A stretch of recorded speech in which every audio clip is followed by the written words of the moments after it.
It was an interesting day. We ended up checking Waimea shorebreak, and it was kind of slow there, but I ended up going out there for like an hour and a half, and then we went straight over to Pop. But there were just things, I don't know, there's so much things to think about leading up to what happened, because like we even stopped and spoke to people at Waimea. So I mean, these are just this weird things along the way. But yeah, I was out at Pub for like probably about 45 minutes before it happened.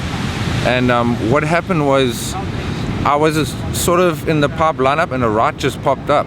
So I mean, there weren't like hardly any rights out there yesterday, so I ended up going right. I did a maneuver on the right, made it, and then I was paddling back out, and I was actually I was right by where Zach Noyle was in the lineup, and Zach was just like a little bit further out than me, and he was shooting Evan's wave, and we were both like sort of watching the whole wave, watching it. I mean, at Pop, if a surfer takes a heavy wave out and I see it, I usually look to see what's happening, you know, and his board was tombstoning, and then every other time I've done that, looked and seen the board tombstoning, the guy pops up, you know what I mean? So I was kind of in my mind, I was expecting him to pop up, and then he just wasn't popping up. So I was like, fuck man, I gotta go over there.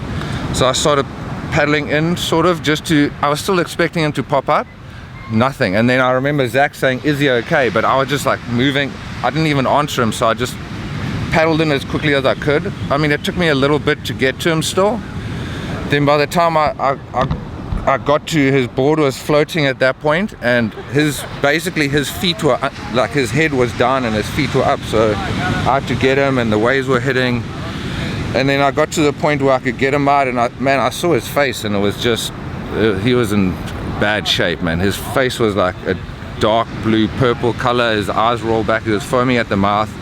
And then it was weird because I was like moving him in and I was still looking at his face, and then his eyes sort of came like back with like this empty look. I mean, the closest thing I can compare it to is when I saw my dog get put down, you know.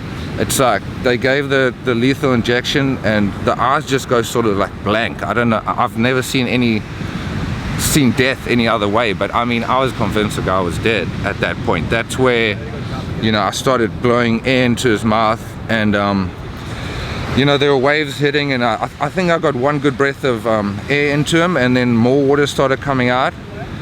And then we were getting worked, and I was doing what I could. I mean, I did junior life saving when I was real young, and I mean, we did cover that, but most of it was instinctual, you know. I'm no professional with it, so it was basically just, I was doing what I thought I had to do at that point, you know. Man, I actually lost him at one point. I had to get him again, and then at that point, like, I saw Jason Bitzer and the lifeguards, and they took over at that point. I was trying to get his leash off his leg, like fucking while they were all grabbing him, and yeah, that was a bit difficult, but you know, that was basically my part, and then they took over and they did all the right things from there on out, you know what I mean? Yeah, I mean, life just put me there in the right moment, and I'm grateful for all the support from everyone, and I'm thankful that I was there. I got a lot of emails. I did speak to someone that knows him real good and is in contact with the family. They said it looks like he's going to be all good. Thank God everything worked out.